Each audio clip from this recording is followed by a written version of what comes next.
नमस्कार दोस्तों, मेरा नाम देवराज वार्ष्णेय है और आप सभी का स्वागत है the daily price action show with chart मजूम। तो दोस्तों, यूजुअली आप सोच रहे होंगे कि हम संडे को वीडियोस नहीं डालते, बट क्योंकि हमारा सैटरडे लाइव का शो हो नहीं पा रहा फिलहाल, because Abhishek was not well. Now he is fully recovered.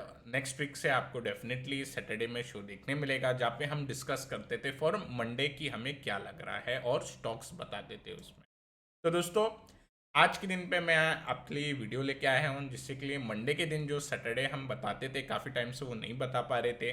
तो इस वजह से आज के वीडियो में हम उसी चीज़ पे फोकस करेंगे और व्यूज़ के बारे में डिस्कस करेंगे। तो दोस्तों, जो निफ्टी का पैटर्न बन रहा है अभी, अगेन बड़े चैनल के जो थे टारगेट आ चुके हैं और अभी ऐसा लग रहा था कि अराउंड 17,150 टू 17,200 एक टारगेट कंप्लीशन की वजह से एक हल्का सा पुल बैक या एक गैप फिलिंग का प्रोसेस हो सकता है।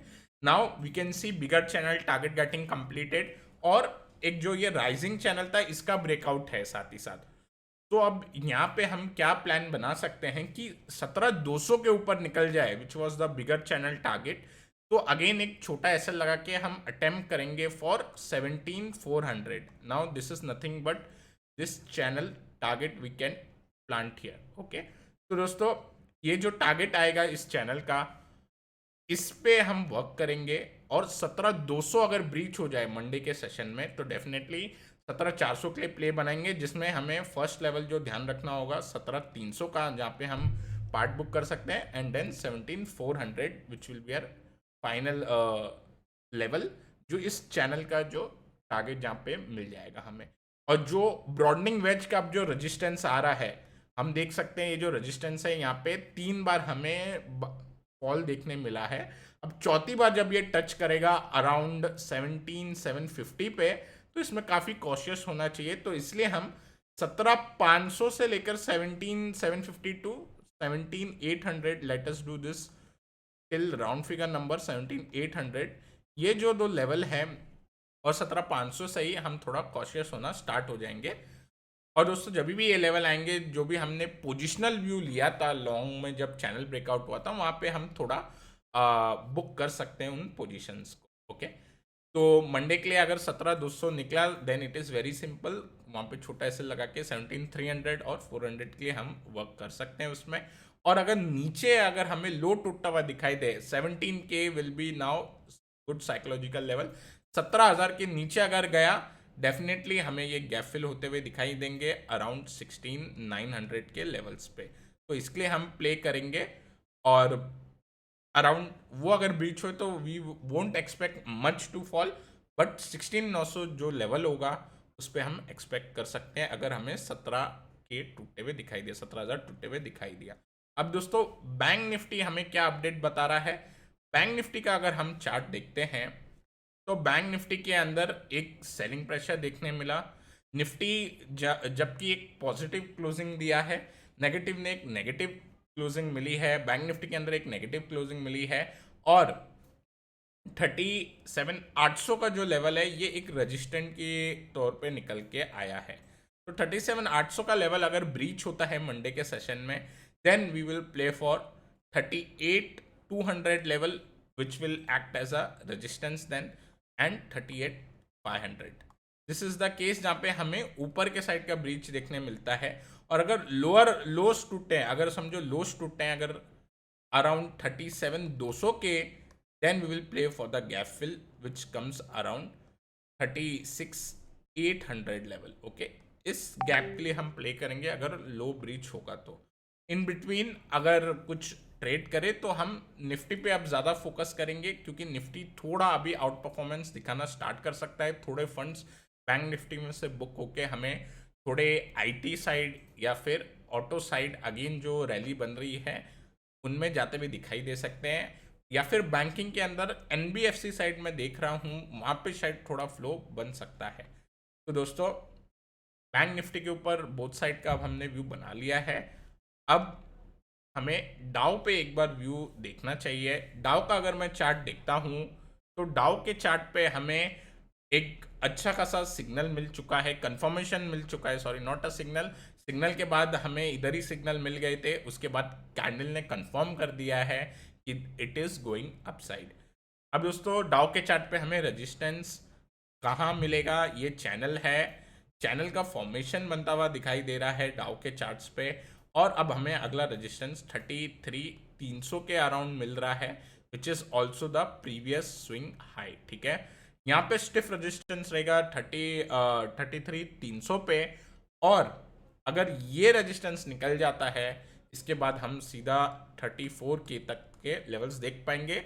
इस केस में अगर ये ब्रीच हुआ तो काफ़ी एक हाई प्रोबेबिलिटी बन जाएगी निफ्टी की to touch the upper boundaries, जो एक हमने ब्रॉडनिंग जो पैटर्न बनाया है अराउंड 17,600 17,700 के लेवल जो है उधर तक आ पाएंगे अगर डाउ 34 रीच करता है तो।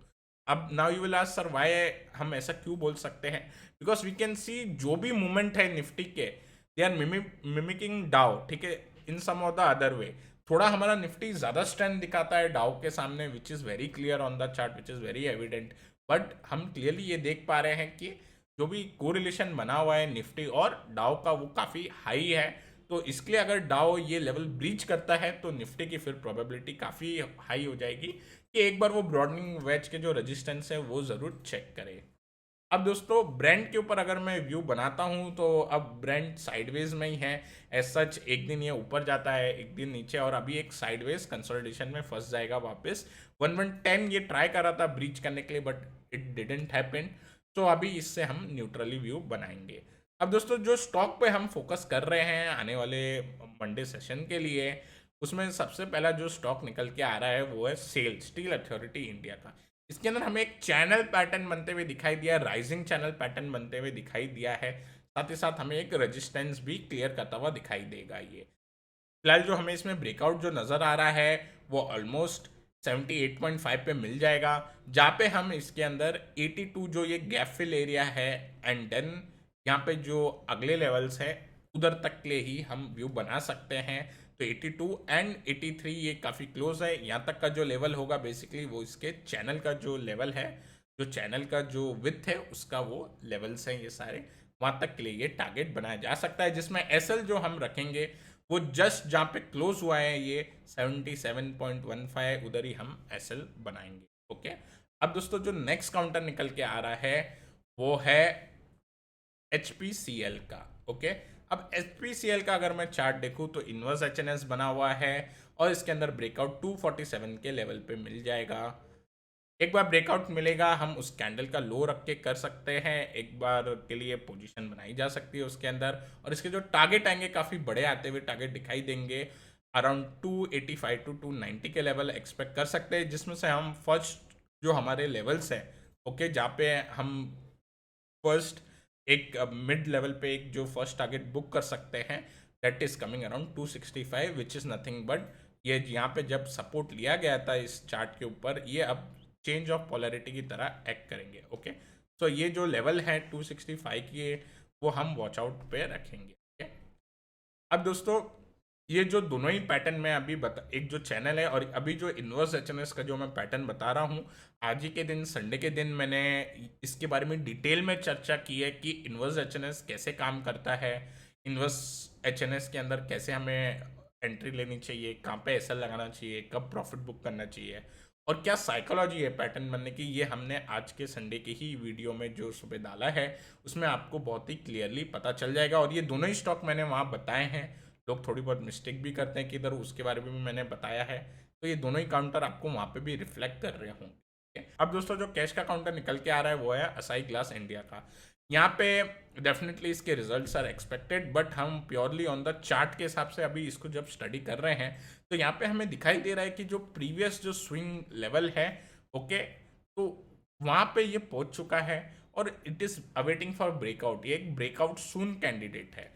तो इस केस के अंदर अगर हमें 620 के ऊपर ये काउंटर जाता हुआ दिखाई दे तो डेफिनेटली काफ़ी एक बड़ा ब्रेकआउट होगा, बिकॉज रेजिस्टेंस से पहले यहाँ पे हमें एक चैनल फॉर्मेशन दिखाई दे रहा है। 620 के ऊपर चैनल फॉर्मेशन का भी ब्रेकआउट होगा जहाँ पे हम 660 के लेवल एक्सपेक्ट करेंगे on the same day. Okay, 620 अगर निकलते हुए दिखाई दे तो 660 आने की प्रोबेबिलिटी काफ़ी हाई हो जाएगी।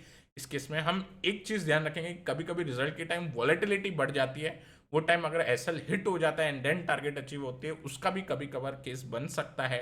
But still we will not change our rule. अगर हमें ब्रेकआउट मिलता है तो इसके अंदर एसएल जो होगा काफ़ी स्मॉल होगा। ये जो रेजिस्टेंस लेवल है इसके जस्ट नीचे हम एसएल लगाएंगे। जब 620 क्रॉस करेगा तो अराउंड 609 का एसएल लगा के हम इसके अंदर प्ले आउट कर सकते हैं इन द इंट्राडे। ओके, तो ये जो तीनों ही काउंटर अगेन जो मैंने बताया, अगर हमें मोमेंटम मिलता है मार्केट की ओर से तो सेल में तो इंट्राडे में ही हमारा काम बन सकता है। एचपीसीएल के लिए ज़रूर थोड़ा बहुत टाइम लग सकता है, but the pattern is very clear. Inverse HNS और काफ़ी अच्छा सिमेट्री वाला पैटर्न है, उसमें एक बार के लिए पोजिशनल बनाई जा सकती है। ऐसा ही क्लास इंडिया में इंट्राडे में इसके अंदर अपना काम बन सकता है। तो दोस्तों मैं आशा करता हूँ आपको आज का ये एपिसोड पसंद आया होगा। अगर पसंद आया है तो ज़रूर लाइक करें, शेयर करें अपने दोस्तों के साथ। और जो भी बस फर्स्ट टाइम चार्ट मोजो के चैनल को व्यू कर रहे हैं, डेफिनेटली हमारे चैनल को सब्सक्राइब करना ना भूलें। Till then take care and I will meet you in the next episode.